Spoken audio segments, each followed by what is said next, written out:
個個都唔讓佢，個個都想快啲，就係咁。正常㗎啦。如果喺第啲城市做高峰，我諗情況會更惡劣咯。好似呢一部咁，佢又係唔讓嘅，係咪？其實佢會快幾多咧？我唔知嘅。壞咗部公交車，咁如果唔壞咧，應該幾好行。佢哋當地政府再努力啲咧，將呢度打造成為，譬如話一啲咩聯合國文化遺產啊，咁就更加不得之了啦。都會有農民阿姨啊攞啲菜出嚟賣啊，咁都旺嘅。對面啊賣蔗，呢度咧賣燒餅，咁我可以買啲嘅。有冇賣咧？哦，燒餅。係燒餅。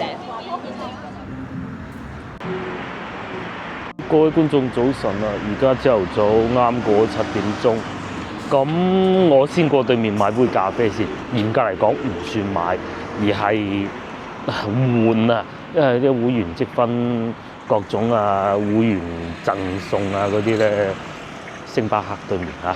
咁然之後咧，我就會再翻嚟酒店呢度食個自助早餐先。咁有觀眾就話啊，點解唔出去外邊鎮啊？唔係舊城區嗰邊食嘅咧？咁我就咁諗嘅，因為咧又唔係唔好嚇，而係咧我想睇下個自助早餐係點先。咁睇完啦，如果係好食嘅咪食飽啲咯。如果係一般啲嘅咁咪翻到去舊城嗰邊食咯。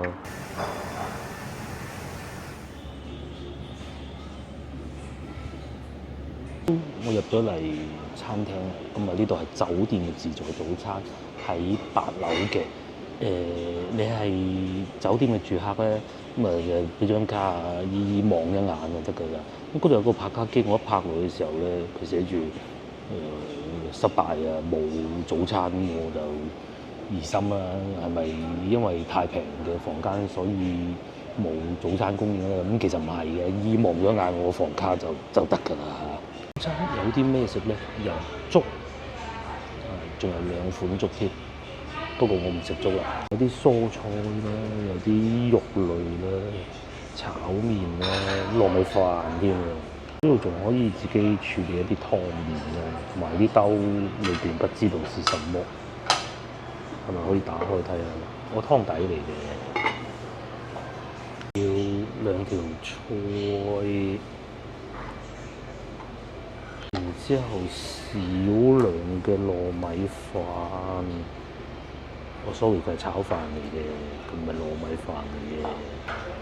仲有雞蛋啦，同埋仲有麵包嘅。咁啊，同埋咧仲有牛油咯。呢個抵讚啊！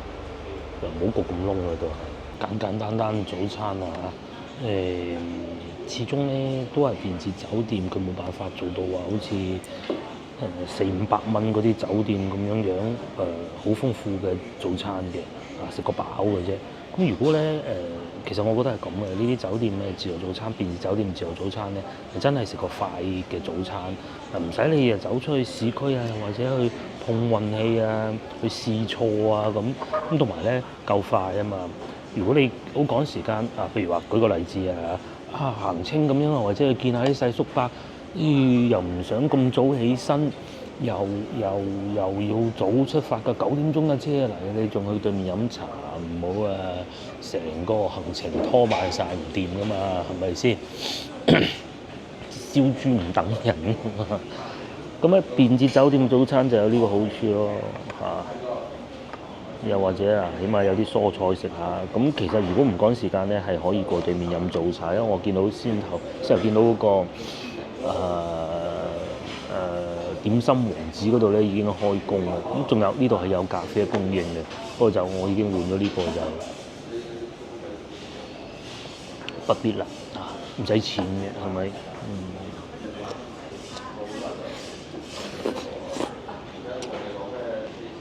講下個酒店，講下有咩唔好啊？其實我係好滿意嘅。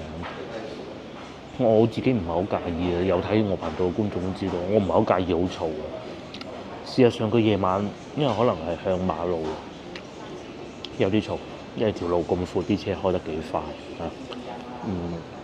同埋咧咁啱咧係對住嗰個交通燈啊，佢會有聲會叫嘅啊，都如果你係因為聲音而瞓唔着覺嘅人咧，慎選啊，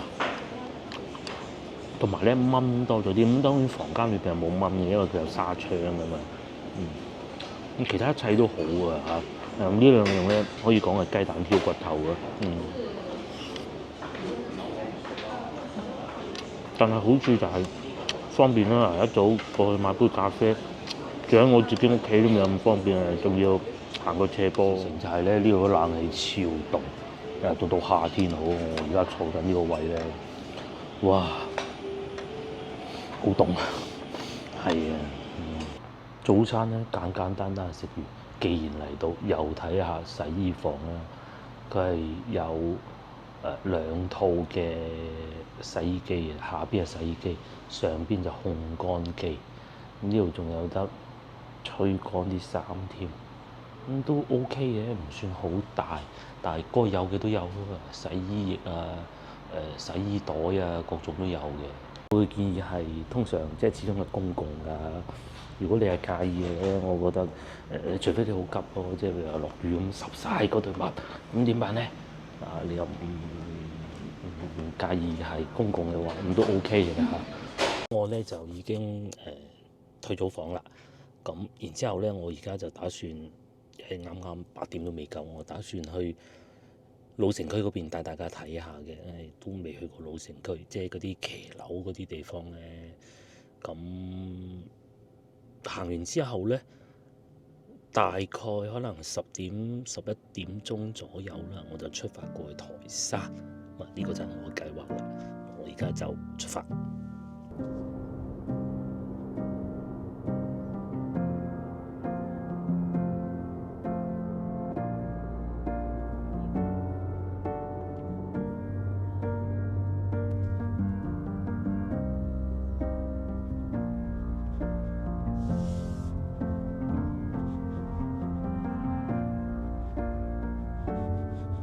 終於我哋又翻嚟潭江半島酒店附近啦。我諗呢度會唔會係成個開平最塞車嘅地方咧？因為前邊嗰啲車咧又要轉入嚟呢條路喎，然之後呢邊啲車又要轉去嗰條路喎。咁大家咧就攬埋一嚿啦。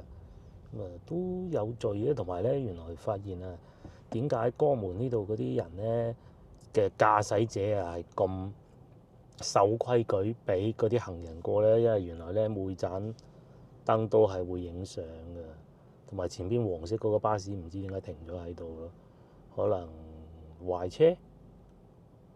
哦，係啊，怪唔得啦，壞車啊！佢擺咗個三腳架喺嗰度，哇，咁啊好精彩。咁啊嚟到呢時候咧，就肯定係大家就八仙過海，各顯神通㗎啦。呢部日本車仲未轉得到過去，個個都唔讓佢，個個都想快啲，就係咁正常㗎啦。如果喺第啲城市早高峰，我諗情況會更惡劣咯。好似呢一部咁，佢又係唔讓嘅，係咪？其實佢會快幾多咧？我唔知嘅。壞咗部公交車，咁如果唔壞咧，應該幾好行嘅道路。嗱，終於咧就嚟到呢啲舊城區啊、舊騎樓啊、舊屋附近啦。咁之前都嚟過一次，因為當時上一次嚟嘅時候咧係端午節啦，所以咧條路非常之難行，連阿交警哥哥都冇晒辦法。佢話：我喺第二個區調過嚟嘅啫，咁樣我都唔識路嘅。咁啊，今日就肯定係會好啲嘅啦。因為始終咧佢係潭江啊，流過開平市咧，所以佢嗰啲路咧係會複雜啲嘅嚇。嗱，咧國內啲人揸車就係咁啊，打咗燈就一定要俾佢去嗰種咁嘅，好似係咪？佢又睇唔到我後邊喎。其實咧，我開特斯拉咧係所有角度我都睇得到嘅。示威咧叻過好多老司機，即使我唔係一個老司機。好，廢話少講啦，咁啊，終於差唔多到我要去嘅地方，我三埠文化公園附近，冇錯。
以停好部車，好方便。我仲以為咧會好痛苦嗰種左擰右擰，左擰右擰，同埋左擰右擰。基本上咧，我幾次嚟到開平啊，甚至乎江門都係㗎嚇，停車唔係好痛苦嗰種㗎。呢一點係比較好嘅。佢咧係設咗好多路邊免費停車位，好似呢啲咁嘅免費停車位。即使琴日喺酒店對面東匯城路面停車位咧，都係25蚊一日嘅啫。咁你停一個月咧，日日停都係幾百蚊。行下老城區嚟揾下感覺。咁前邊係公園嚟嘅，我去行下公園先。同埋樹木都夠多，呢度都好多呢種以前嘅宿舍嘅，佢係6層樓高嘅。今朝我唔係食咗早餐咧，喺呢啲腸粉鋪就可以揾到美食。嗰啲當地人叔叔阿姨打工仔食完碟腸粉咁咪返工咯。另外一早都灑下水咁嘅喎，幾好啊！叫優良腸粉店，有冇名氣我唔知，起碼大家坐晒喺度食咁嘅喎。前邊過去就係公園啦，咁行下公園先啦。一早梗係唔係點樣係退休生活咧？同埋真多巴士啊，同埋真多人喺度等巴士啊！啲公共交通工具係做得幾好嘅話咧，條路唔會塞車塞到咁痛苦嘅，廣州例外。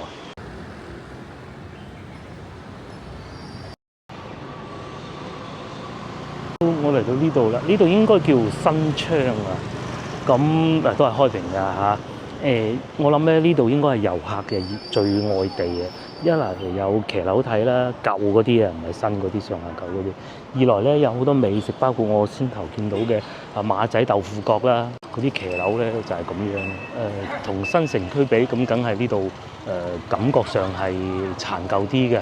但係仲用緊嘅噃，四處都係會有好多騎樓嘅，都係好舊嗰種感覺。咧佢唔係刻意去做舊。講真啊嚇，台山咧就係刻意去做舊嘅，甚至乎我認為不倫不類。係咪咧？下一集大家睇下知嘅啦。喺呢度咧，右邊大家睇唔睇到好多騎樓？如果要開發用嚟做旅遊景點，有排用啊，用取之不盡啊，可以講。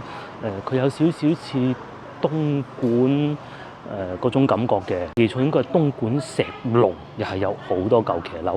咁但係咧嗰邊咧，據我所知啱啱咧就翻新完，唔知點有機會帶大家去睇下嘅。啲華僑翻嚟起屋咯，係咪就係起呢啲騎樓咯。全部都係咁當然啦，始終人在外邊好多咧就肯定係荒廢咗㗎啦。好似呢啲咁樣，當時好威水嘅，仲有陽台添。以當時嘅建築技術，其實並不容易做得到。同埋仲有人住嘅喎。呢度應該係維修汽車，又或者好似呢邊咁樣嘅。賣鐵皮嘅啦，確實有好多咧已經係荒廢咗、丟空咗，好似面前呢啲咁樣，裏邊全部冇人啊，有陽台㗎，但係已經住唔到人㗎啦。咁隔離呢度都係仲高添，有3層樓高。同新城區比咁梗係願意住喺新城區，又唔願意就喺舊城區嘅，又或者住慣住熟咁唔願意走，又或者生活都喺呢邊啊，甚至乎可能買唔起嗰邊啦各種因素。所以咧呢邊其實都係有人住嘅。慢慢咧就會開始多咗一啲新嘅玩意啦，譬如話攝影㗎啦，隔離電器維修啦，似呢啲咁咧，全部冇人住嘅。可能係而家睇緊影片嘅觀眾曾經喺度生活過都唔出奇㗎。我面前呢度咧就叫武溪路，嗰度寫住嘅，唔係我識。咁同埋喺呢度咧係有好多巴士，好方便嘅。譬如話前面見到呢個咁，佢係寫住可以去到開平南站，即係高鐵站咯。如果各位觀眾想翻嚟，冇車，咁點辦咧？其實好方便啊！高鐵呢樣嘢咧，高鐵同埋滴滴咧係對中國嘅旅遊業好大幫助嘅。就算你係一個洋人都好。完全中文字我都唔識睇，咁但係幾隻英文字識睇啊，地圖識睇啊。坐到去開平南站，譬如話你喺香港降落飛機，即刻喺嗰度坐巴士翻嚟又得。唔坐巴士，我唔要坐巴士，我要坐高鐵嘅。喺深圳或白雲機場咁啊，去到廣州南站，直接坐高鐵過嚟。每日有好多班車，咁啊開平南站再打車過嚟咯。如果咧佢哋當地政府再努力啲咧，將呢度打造成為譬如話一啲咩聯合國文化遺產啊，咁就更加不得之了啦。但係啲車都靚嘅喎，幾靚啲車，新車嚟嘅喎，國產牌子嚟嘅，係咪國產牌子？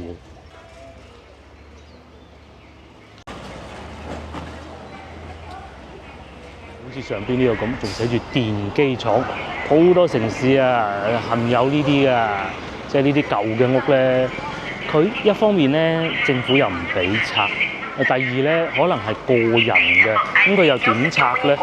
呢個仲要喺度賣藥添啊！真係搞笑。另外仲有，呢個應該係荒廢咗，又或者未夠鐘開門啦。開平呢度咧係好多咖啡店嘅，我估係好多年輕人翻嚟投資，但我唔知係咩原因啊嚇。好多咖啡店，不過未夠鐘開門嘅啫。城區承建就肯定係好多唔可以貿貿然去改變。但係新城區嗰邊咧又有大商場，又有酒店，價格又唔貴咧，就係我對開平嘅印象真係非常之好，而且咧仲有美食喎，仲有好多美食，我已經 miss 咗好多㗎啦。咁譬如話黃鱔飯咁樣大把啦。城市咧因為想有呢啲舊嘅建築物啊，咁咧就會刻意去做，搞到不倫不類。除咗我哋去嘅就下一集會去到嘅台山以外咧，好多地方都係嘅，甚至乎連廣州都係咁嘅。真真正正舊嗰啲咧就發展唔到，太遠。實在係市區嗰啲咧就翻新到不倫不類。廣州啊嚇，咁但係呢度就唔會嘅。呢度咧雖然人流量不是太大，好新城區嗰度咁多人，但係幾好嚇。至於廣州嗰啲老城區咧，就好多人嘅，氣都唞唔到嗰種感覺咯。每啲電雞又飛嚟飛去嗱，至少喺呢度行緊，大家都見到啦。我唔需要好擔心話有部電動自行車喺我後邊出現。然之後慢慢咁睇下啲舊騎樓，睇下當地人生活，帶隻狗狗出嚟行下咁。上邊嗰啲字，究竟幻想一下佢以前係做咩生意嘅咧？一種學問嚟嘅。咧就係我成日同老婆講啊，我哋去遊玩嘅目的係乜嘢咧？就係體驗。而你話如果講舒服，梗係屋企舒服啦，推住部冷氣。但係到你真係會老去嗰一日，對住你啲子孫，又或者甚至乎講得難聽啲，我直播講過嘅，即係真係你係會有會病嘅，因為我都試過啊！我瞓喺張病床度，同隔離嗰位病友喺度吹水。我去過嗰度啦，開平好多騎樓好靚嘅，跟住隔離嗰個病友咧又講係啊，邊度又好靚，咁樣吹水咧，啲病好到好快。係啊，終於我嚟到公園呢度啦，呢個就叫三埠文化公園。夠晒安靜啊！但係又唔會話完全冇人啊。佢哋唔喺度等緊巴士。又有開平市婦幼保健院啦，唔知大家對呢度有咩感覺咧？會唔會曾經喺呢度有你嘅親人喺度出生咧？唔出奇咯。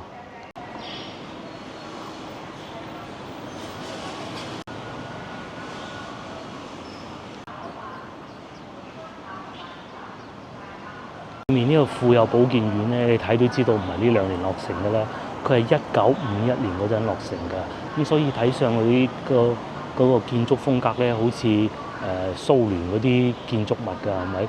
方方正正嘅。咁而家咧都仲係用緊嘅喎，好似。不過可能佢未必喺度，可能係啲行政工作喺度做吧。係有門入去喎，但係似乎唔會喺呢度檢查同埋接生咯，應該唔會啦。睇啱咗對面呢個燕毛豆漿，應該要過去買一杯飲下。隔離仲有恩平特色添。咧買咗支豆漿清甜。咁然之後咧，大家見唔到正前方嗱，大家記住啊！今日我真係食唔到，我好飽，我唔想食咁多嘢。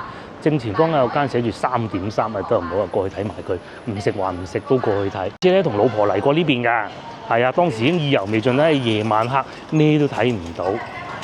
咁啊，今日咧就帶大家嚟睇下呢度飄香總店。咁啊，阿派一食就飽晒，咁啊不必啦，行前少少睇唔睇見老字號3.3嗱，眾說紛紜啦，大家對佢。有人話唔好，有人話好。嗱，一出現呢一種咧，咁就代表咧佢係做咗好多年㗎啦。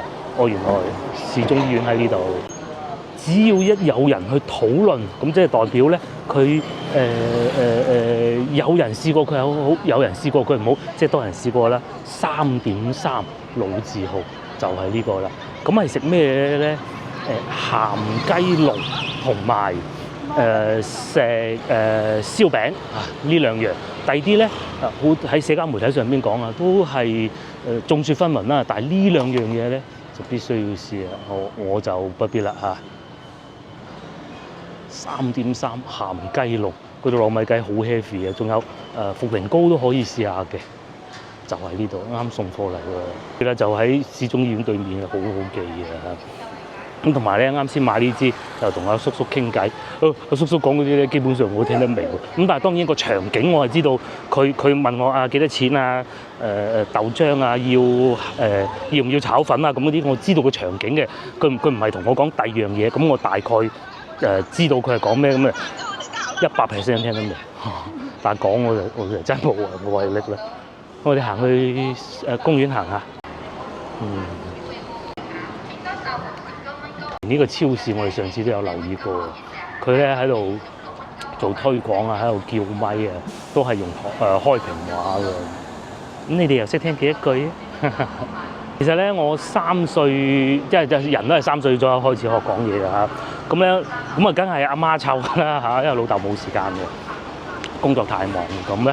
阿媽咧就梗係帶翻去阿婆度湊㗎啦。阿婆咧就隔離啊，梗係有舅父啊。咁佢哋咧就係講台山話嘅。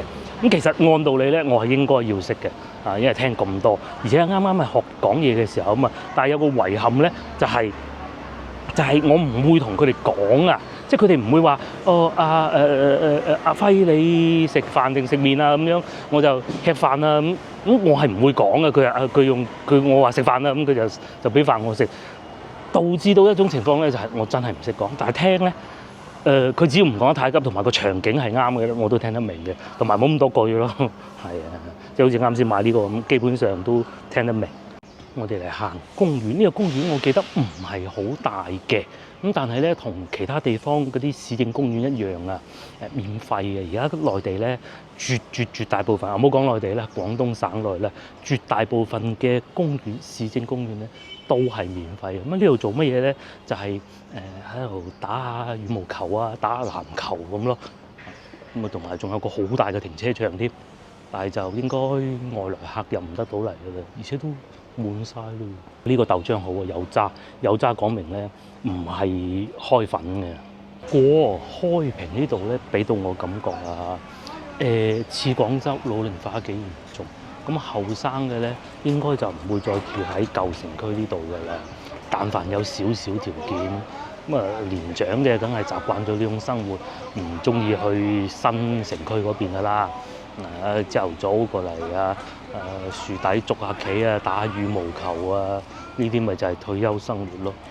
喺前邊喺度跳下廣場舞啊，去到節假日咧，又同個孫去飲下茶啊，去即係㗎。我琴日去嗰幾間咧，都係佢哋下邊有好多評論。有人又話佢好，有人又話佢冇以前咁，就係要去呢啲啦。包括琴日東匯城對面咧嗰個點心王子啦，我冇去到啊。包括琴日朝頭早我去嘅豐澤園啦，同埋點心王子隔離嘅應該叫百樂門，呢幾間都係唔會跌太大踩雷㗎啦。帶埋個孫咁過嚟樹底曬下太陽啊，活動下咁咯。唔係孫，係媽咪帶嘅。個公園唔係好大喎，嗰邊翻新緊喎。我睇資料講咧，以前呢度仲係會有機動遊戲玩㗎，咁而家就冇，遺憾啲啦。喺度跳廣場舞，喺呢個角度咧，仲睇到嗰邊有機動遊戲，有旋轉木馬喎，不如過去睇下啦。多方努力啦，實在冇辦法啦，入唔到去。嗰度有叔叔入去嘅，但係咧嗰度寫住啊，工作人員非工作人員禁止入內，冇計啦。喺呢度見到啊，真係有機動遊戲，有個過山車翻身緊嘅喎，聞到啲油漆味咯。咁啊，翻身完就小朋友又可以過嚟玩。呢度入唔入得到去咧？哦，有條路入到去喎，望一眼咯。哦，唔係呢個位置咧就入唔到去。呢度側邊咧就可以過嚟嘅。呢度有個劇場三埠，嗰個唔知咩事咧，寫得太精彩，文化劇場咁咯。咁啊坐晒喺度睇表演啦。有個涼亭咁嘅喎，呢度過唔過得翻去咧？似乎過唔翻，可以企喺呢度睇下呢個湖咯。呢個叫咩湖咧？咁我梗係唔知咧。應該都係公園裏邊個湖嚟嘅啫。我咪話開平呢度好多咖啡店嘅，大家睇唔睇到？公園咖啡啊！呢度有一個未開門，一咁早邊鬼個飲咖啡啊！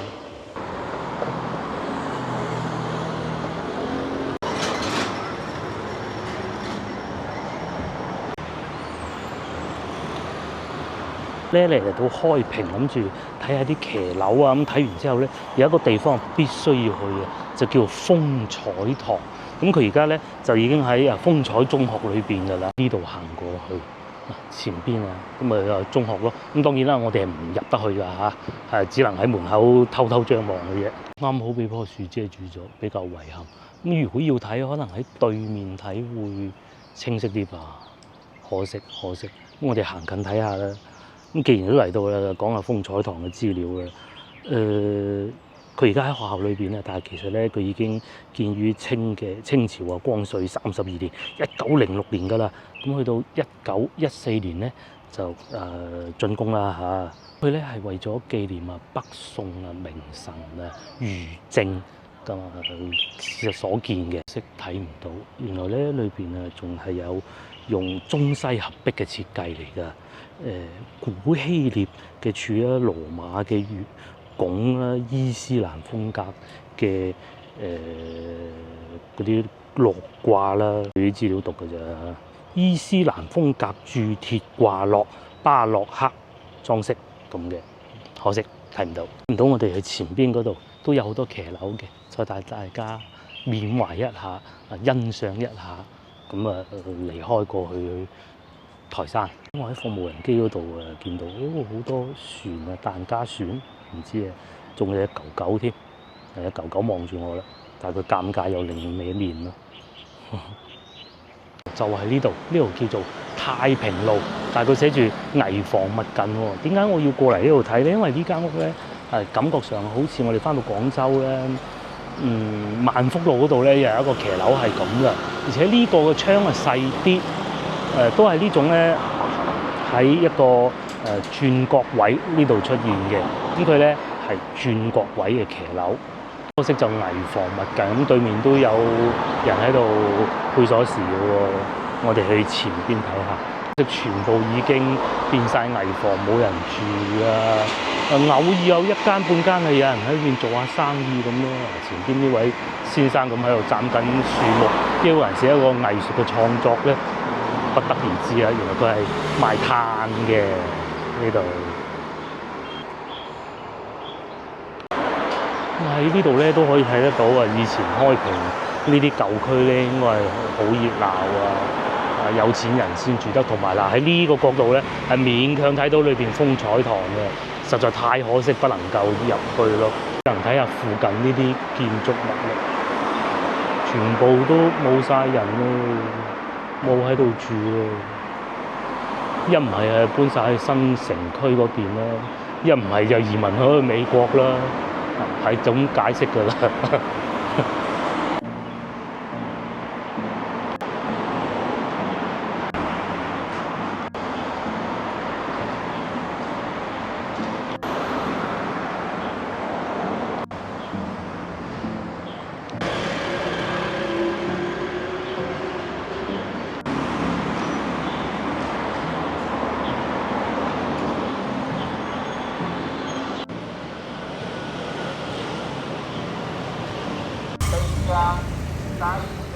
啲咧都係忍唔住啊，過嚟新昌市場行下。咁好似已經嚟過一次啊，我唔係好記得啦。呢個市場好似好大，佢既有室內嘅部分，嗱呢個就係室內部分啊，裏邊好暗嚇。不過咧亦都有戶外部分㗎。咁我係想買啲水果，我先過嚟嘅啫。咁啊睇下有冇好嘅選擇啦。即係出得嚟多咧，唔食啲水果係唔得嘅。呢度新昌市場。朝頭早呢度附近嘅居民是如何生活的？咁嗱，我暫時睇見啊，都係冇明碼實價嘅。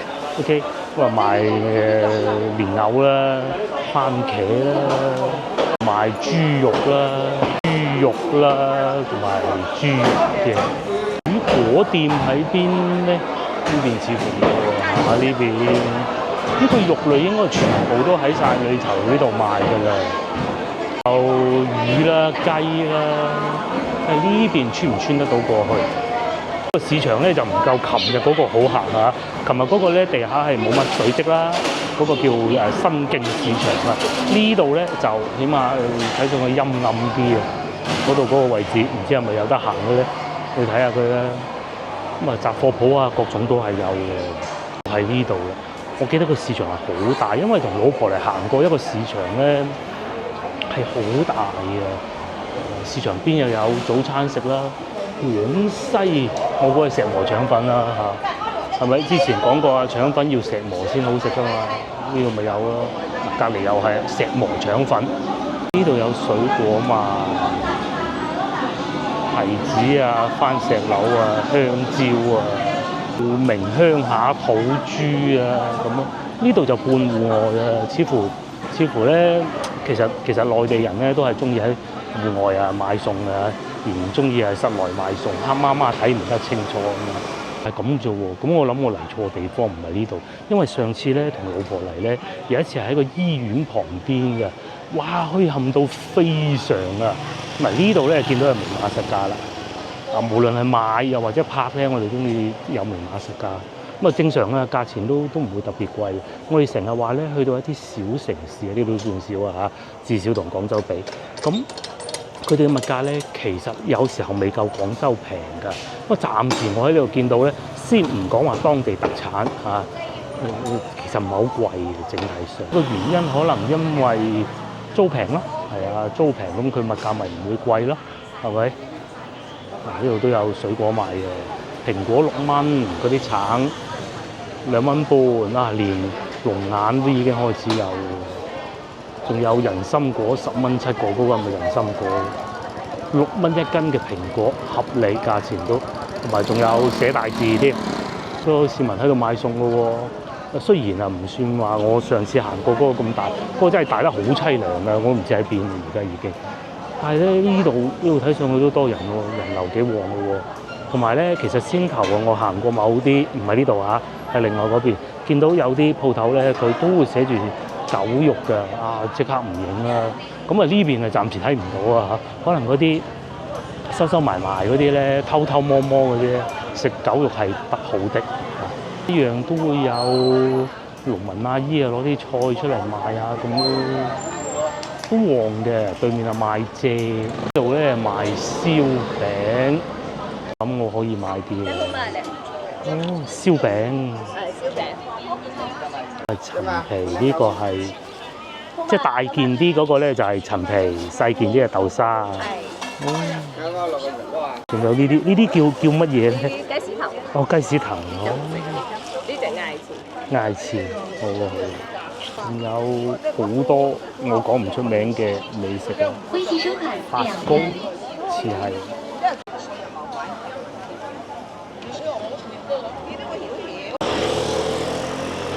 水果買唔到啦，買咗幾個燒餅，咁啊肚餓可以食嘅嚇。